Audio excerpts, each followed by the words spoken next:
Hi friends. నా పేరు Surendra. Welcome back to my channel. ఒక 5 మంత్స్ బ్యాక్ 2 తెలుగు రాష్ట్రాల్లో ఒక ఇన్సిడెంట్ అందరికి గుర్తుండే ఉంటది. 'పుష్ప 2 స్టాంపేడ్‌లో' ఒక తల్లేమో మరణించింది. వాళ్ళ కొడుకేమో శ్రీతేజ్ హాస్పిటల్‌లో ఉన్నాడు. 5 మంత్స్‌గా పోరాడతా హాస్పిటల్‌లో ఎట్టకేలకు తను కిమ్స్ నుంచి డిశ్చార్జ్ అయ్యాడు.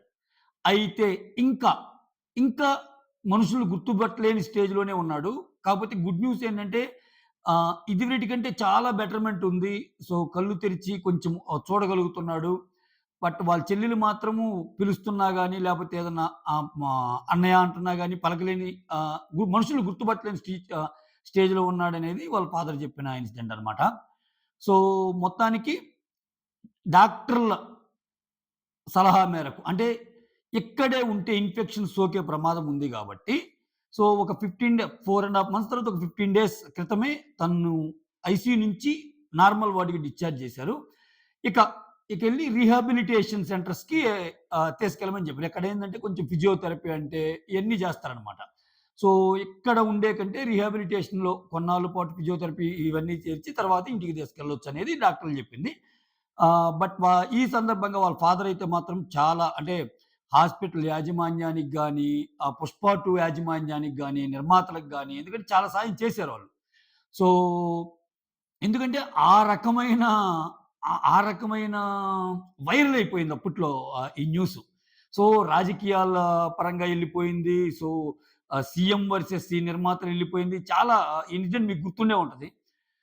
మొత్తానికి తెలుగు రాష్ట్రంలో కేస్ స్టడీగా నిలిచింది. ఈ ఈ వివా ఈ ఈ ఇన్సిడెంట్ అయితే. ఎందుకంటే ఒక రిలీజ్ షోకి ఫ్యామిలీతో వెళ్ళకూడదు అనే దానికి ఒక ఎగ్జాంపుల్‌గా ఈ ఇన్సిడెంట్ నిలిచింది. అంతే కదా! చిన్న పిల్లల్నేసుకొని ఎంత ఫ్యాన్ అయినా వెళ్ళకూడదు అనేది ఈ ఇన్సిడెంట్ చూసిన వాళ్ళు కొంచెం ఉలిక్కిపడే సిట్యుయేషన్ అనమాట.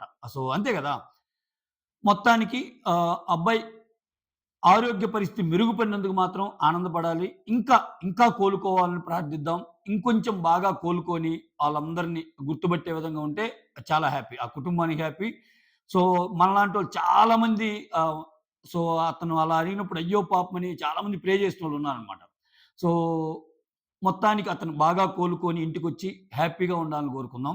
ఈ సందర్భంగా మాత్రం అతను కృతజ్ఞతలు తెలియజేసాడు. ఈవెన్ హాస్పిటల్ యాజమాన్యానికి కూడా ఇంతవరకు డబ్బుల విషయంలో గాని ఎక్కడ వాళ్ళు అడగటం గాని ఏమి చేయలేదంట.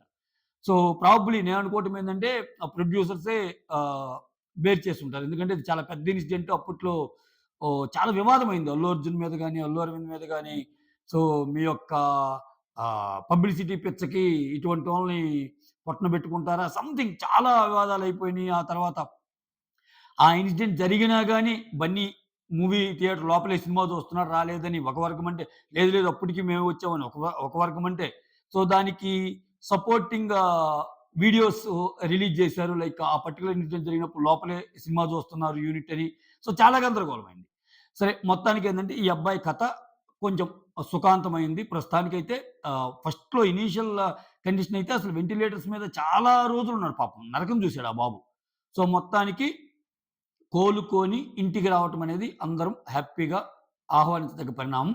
రీహాబిలిటేషన్‌లో గూడా ఇంకా కోలుకొని మంచిగా ఫిజియోథెరపీ అవసరమైన చికిత్సలన్నీ అంటే ఎక్సర్‌సైజ్ రిలేటెడే అన్నీ కంప్లీట్ చేసుకొని మెరుగైన ఆరోగ్యంతో ఇంటికి రావాలని ఆశిద్దాం. That's all. Thank you so much. Signing off మీ సురేంద్ర. వీడియోస్ నచ్చుతుంటే లైక్ చేయండి. కొత్తగా ఎవరైనా చూస్తుంటే please do subscribe. Signing of.